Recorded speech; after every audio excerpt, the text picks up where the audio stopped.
호을 이펙트에 대해서 알아보도록 하겠습니다. 호을 이펙트는 메탈과 세미컨덕터의 모두의 경우에 대해서 작용할 수 있는 현상이 되는데요. 여기 이번 주 강의에서는 금속의 경우에 호을 이펙트에 대해서만 다루도록 하겠습니다. 메탈의 경우와 세미컨덕터의 경우에 호을 이펙트의 차이는 메탈의 경우에는 전자만이 존재하기 때문에 이 전자에 의한 홀 이펙트 현상이 나타나는 것이고, 세미컨덕터는 아직 배우지 않았지만 전자 외에 홀, HOL이라는 홀이라는 캐리어가 또 존재하기 때문에 이 두 가지에 의해서 홀 이펙트가 발생한다고 생각하시면 되겠습니다. 그래서 기본적인 개념은 비슷하다고 생각하시면 되겠습니다. 자, 그러면 홀 이펙트가 뭔지에 대해서 좀 알아보도록 하겠습니다. 여기에 금속 물질이 놓여 있을 때 마그네틱 필드가 이쪽 화면 바깥쪽 방향으로 나오는 방향으로 형성이 되어 있고, 이 마그네틱 필드와 수직한 방향으로 일렉트릭 필드가 가해졌을 때, 일렉트릭 필드가 이렇게 왼쪽에서 오른쪽으로 가해졌을 때 홀 필드라는 것이 생성되는 현상을 홀 이펙트라고 합니다. 그러면 좀 더 자세히 이 홀 필드라는 게 왜 생기는지에 대해서 알아보도록 하겠습니다. 다들 물리 시간에 플레밍 왼손 법칙에 대해서 배웠을 거라고 생각을 하는데, 여기 보시면 왼손 중에서 마그네틱 필드가 나가는 방향을 검지로 표현했을 때 전류가 흐르는 방향을 이에 수직한 중지 방향으로 표현을 하게 되면 힘 F가 이렇게 작용을 하게 되죠.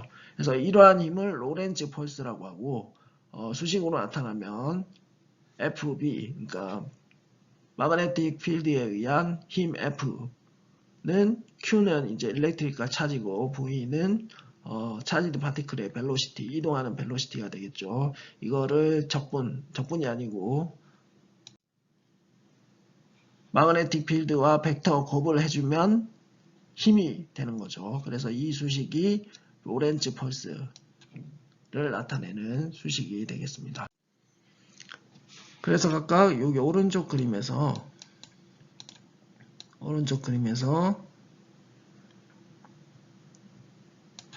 플러스 전하를 띠는 파티클과 마이너스 전하를 띠는 파티클에서 각각 플레밍의 왼손 법칙이 어떻게 적용돼서 힘이 어떤 방향으로 적용되는지 한번 알아보도록 하겠습니다.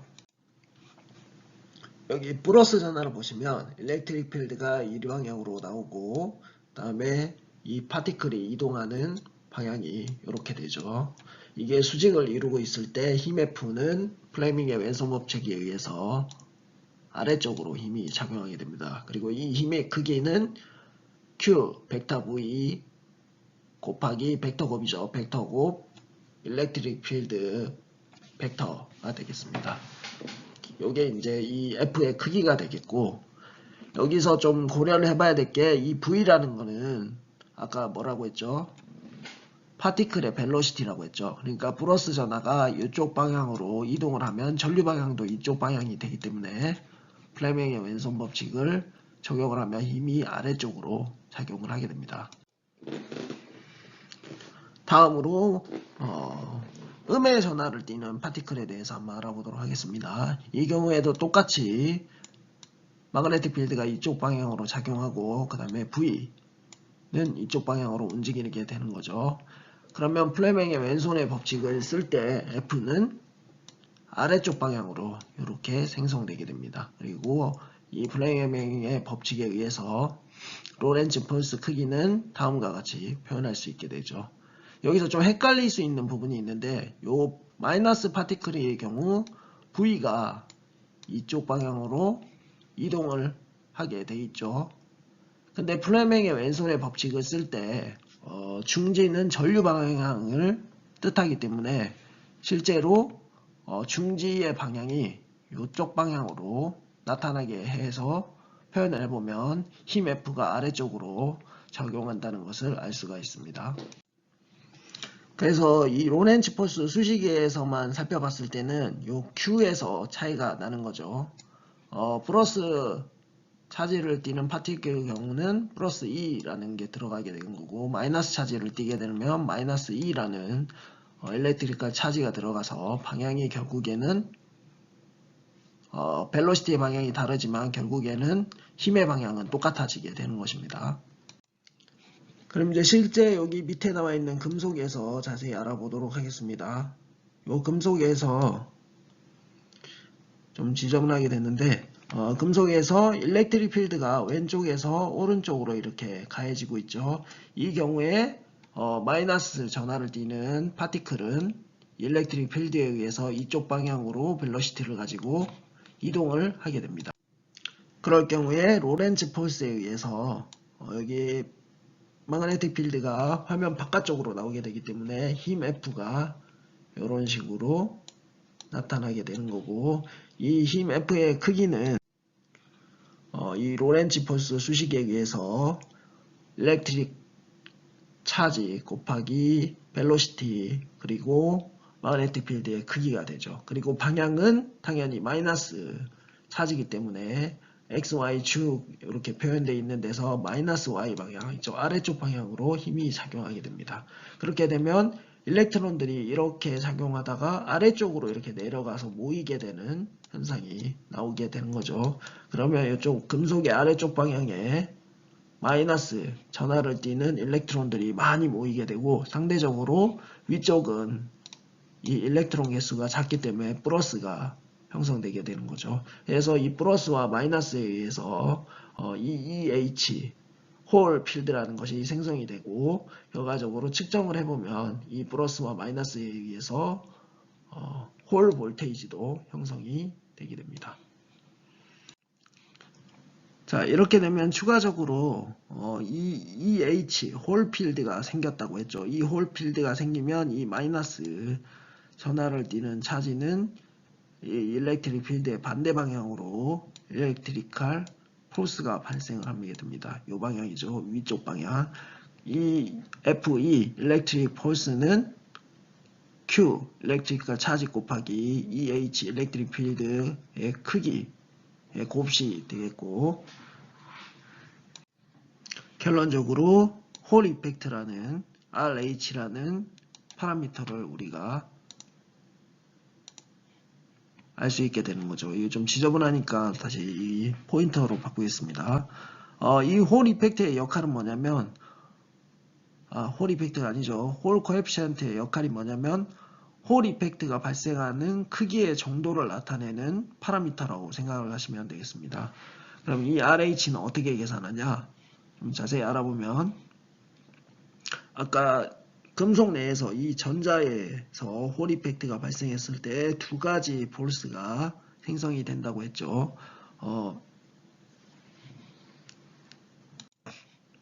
마그네틱 필드에 생기는 마그네틱 필드에 의해 생기는 로렌츠 폴스, 그리고 홀 필드에 의해서 생기는 일렉트릭 폴스가 생기죠. 결국에는 이 두 힘이 같아져야지 이 일렉트론이 일렉트릭 필드의 반대 방향으로 이동을 하게 됩니다.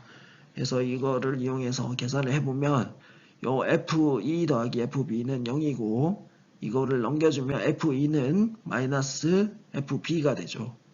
그래서 FE는 E 일렉트리컬 차지, 여기서는 이제 Q라고 표현했는데 Q나 E나 똑같은 거니까 뭐 신경 쓰지 않아도 되고, 그래서 E 곱하기 EH가 되는 거고, 여기에 마이너스 FB에서 아까 로렌츠 폴스가 마이너스 Y 방향으로 힘이 작용하기 때문에 마이너스 마이너스가 돼서 플러스가 되고, 이 크기는 일렉트리컬 차지 곱하기 벨로시티, 드리프트 벨로시티, 그리고 마그네틱 필드가 되게 되겠습니다.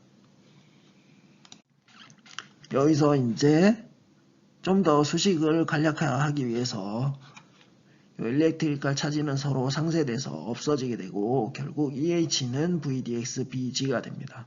근데 이 VDX는 우리가 current density JX는 EN VDX를 이용해서 바꿔서 표현할 수 있게 되죠. 그래서 결국에는 VDX는 EN분의 1이 돼서 EH 일렉트릭 필드 EH는 EN분의 1 JXBG가 되겠습니다.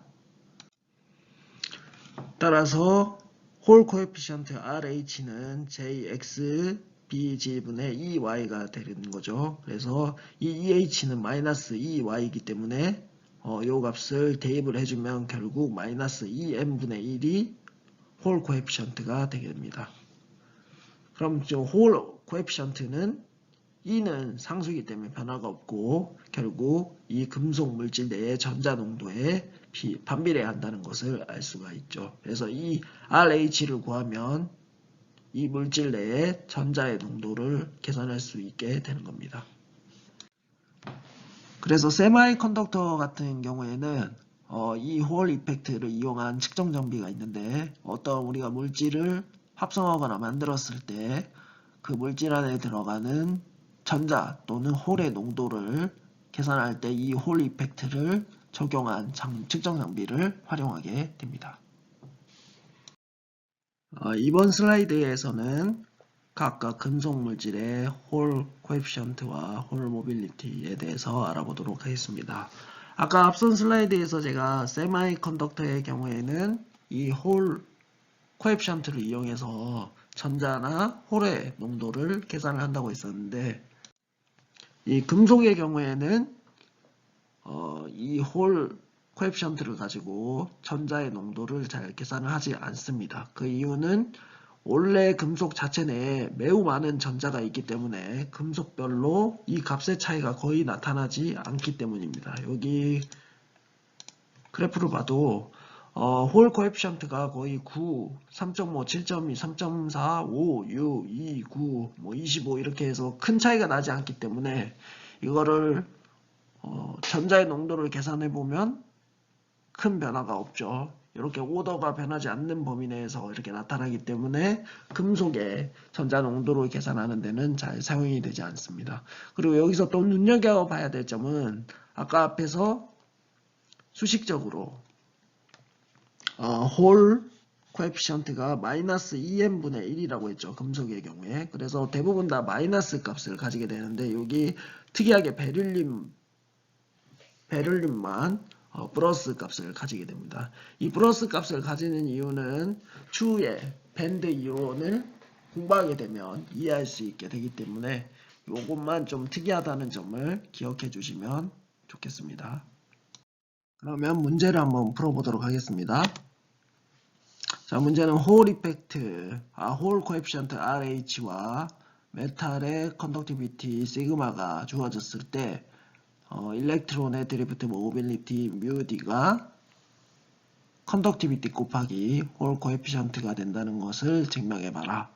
그리고 각각 카파의 홀 코에피션트와 컨덕티비티가 마이너스 0.55 곱하기 10의 마이너스 10승 미터 3승 퍼 암페어 세크이고 5.9 곱하기 10의 7승 퍼 옴 미터일 때 드리프트 모빌리티가 어떻게 되는지 계산해 보시오. 이게 문제가 되겠죠. 그럼 솔루션을 보겠습니다. 우선 우리가 앞서 페이지에서 다뤘었죠. 홀 코에피션트가 마이너스 2n분의 1이 되는 거고 일렉트리컬 컨덕티비티는 2n μd가 되게 됩니다. 이때 2n은 μd분의 시그마로 표현이 되고 요 수식을 여기다가 대입을 해주게 되면 홀 코에피션트는 마이너스 시그마분의 μd가 되고 이걸 다시 μd 수식으로 바꿔주면 μd는 마이너스 홀 코에피션트 곱하기 일렉트리컬 컨덕티비티가 되게 되죠. 그리고 여기 나와 있는 각각 수치들을 대입해주면 카파의 드리프트 모빌리티가 3.2 곱하기 10의 마이너스 3승 미터 제곱 퍼 볼트 세크가 된다는 것을 알 수가 있습니다. 여기서 숙제 하나를 또 내주도록 하겠습니다. 테이블 2-4에서 앞선 슬라이드의 테이블 2-4에서 구리의 일렉트론 드리프트 모빌리티 값을 이용해서 구리의 전자 농도가 어떻게 되는지 계산해 보십시오. 그리고 나서 구리 원자 한 개당 제공되는 전자의 비가 어떻게 되는지 계산해 보기 바랍니다. 그러니까 바꿔서 말해서 구리 원자와 자유전자의 비가 얼마인지 계산해 보라는 얘기입니다. 여기서 또 추가적으로 제가 계산을 위해서 주어준 파라미터는 구리의 전기전도도와 구리의 원자 농도입니다. 자, 그러면 숙제를 해서 제출해 주시기 바랍니다. 이제 금속 물질의 열 전도도에 대해서 알아보도록 하겠습니다. Thermal Conductivity죠. 수업을 처음 시작할 때 제가 말씀드린 적이 있는데, 금속 물질은 전기적으로도 우수한 도체이지만 열적으로도 우수한 도체입니다. 그리고 열 에너지가 전자에 의해 전달이 된다고 했죠. 금속에서는. 반면에 이제 논메탈, 즉 이제 세마이컨덕터나 인슐레이터 같은 경우는 이 열 에너지가 오로지 레디스 바이브레이션에 의해서만 전달이 됩니다. 이게 무슨 말이냐면 여기 앞에 부분 어딘가에서 제가 설명을 했었던 것 같은데, 원자가 이렇게 두 개가 존재하면 가운데 스프링이 있는 것처럼 붙어 있고, 이게 진동 운동, 오실레이션 운동을 한다고 했었죠. 이런 오실레이션 운동에 의해서 열 에너지가 뜨거운 쪽에서 차가운 쪽으로 전달되는 게 논메탈 물질에서의 열 전달 메커니즘이 되겠습니다. 그렇다면 금속 내에서 열 에너지가 어떻게 전달되는지 한번 알아보도록 하겠습니다. 여기에 이제 카파 금속의 물질 그림이 나와 있죠. 여기서 녹색은 카파 이온이 되겠고, 이 검은색 화살표는 바이브레이션 되는 앰플리튜드를 나타내게 됩니다. 그리고 여기 빨간색은 전자가 되는 거죠. 그래서 이 금속 물질에서 한쪽 부분이 열에 의해서 가열이 되고 한쪽 부분이 그냥 차갑게 유지가 되는 현상을 그림으로 나타낸 것입니다. 그래서 열 에너지가 한쪽에서 가해지게 되면 첫 번째로 이 메탈 아이온의 바이브레이션이, 아토믹 바이브레이션이 증가하게 됩니다. 그래서 이쪽에 있는 아토믹 바이브레이션 크기보다 이쪽에 있는 아토믹 바이브레이션 크기가 더 크게 나타나게 되죠. 이렇게 더 바이브레이션이 커지는 상태에서 전자가 와서 이 바이브레이션 하는 아톰과 충돌을 하게 되면 에너지를 추가적으로 더 얻게 되고 운동 에너지가 더 커지게 됩니다. 그래서 여기도 보면 전자가 이동하는 거리가 상대적으로 더 크게 표현되어 있죠. 이쪽 부분은 좀 작은 반면에. 그래서 이 전자가 충돌을 해서 레디스 바이브레이션 되는 아톰으로부터 에너지를 받아서 열 에너지를 받아서 이동을 하고 다시 또 이 바이브레이션 하는 아톰과 충돌을 해서 전자가 가지고 있던 에너지를 이 아톰에 전달해 주게 됩니다. 그러면 이 바이브레이션이 더 커지게 되고 다시 또 전자가 와서 또 충돌을 해서 에너지를 뺏어가고 전자가 다시 또 다른 아톰과 충돌해서 에너지를 그 아톰에 전달하는 식으로 해서 열 에너지가 메탈 내에서 뜨거운 쪽에서 차가운 쪽으로 전달되게 됩니다. 즉 일렉트론은 에너지 캐리어라고 생각할 수가 있죠. 따라서 금속 내에서 히트 커런트,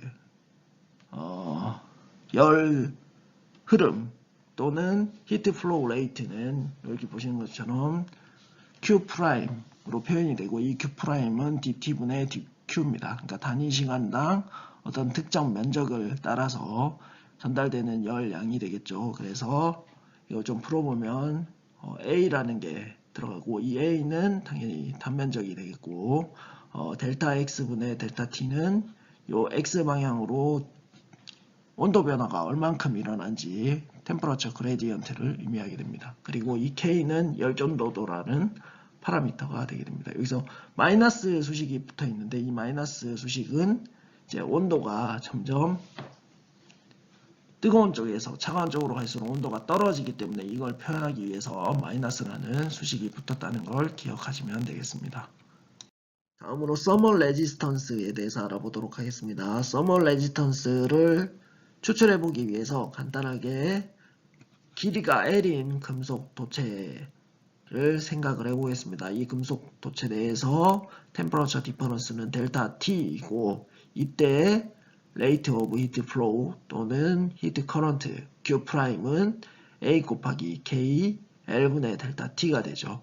여기서 원래 앞에 수식에서는 이게 델타 X였는데 우리가 길이가 L인 금속 도체에 대해서 가정을 하고 진행을 하기 때문에 L이 들어간 거고, 이거를 분자에 델타 t만 남겨놓고 분모로 다 옮겨주면 이 분모는 ak분의 l이 되게 됩니다.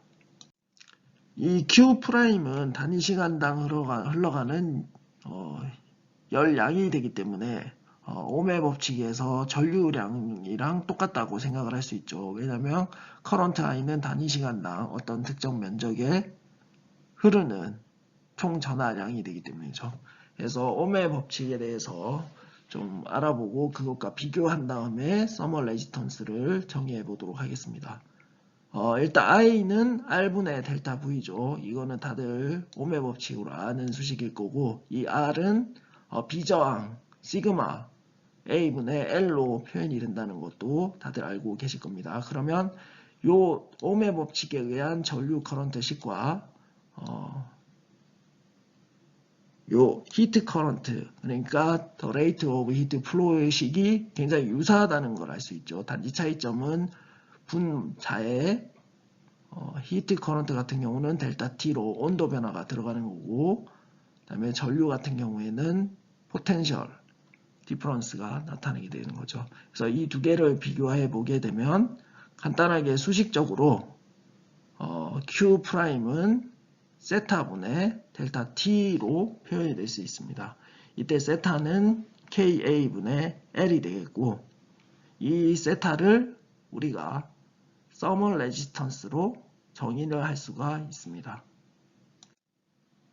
왜냐? 정기적인 오음의 법칙의 식에서 이 분모가 레지스턴스로 정의되기 때문이죠. 이와 유사하게 만들기 위해서 해봤을 때 서멀 레지스턴스는 이와 같이 열전도도 곱하기 단면적 분의 L이라는 수식을 얻을 수 있게 됩니다.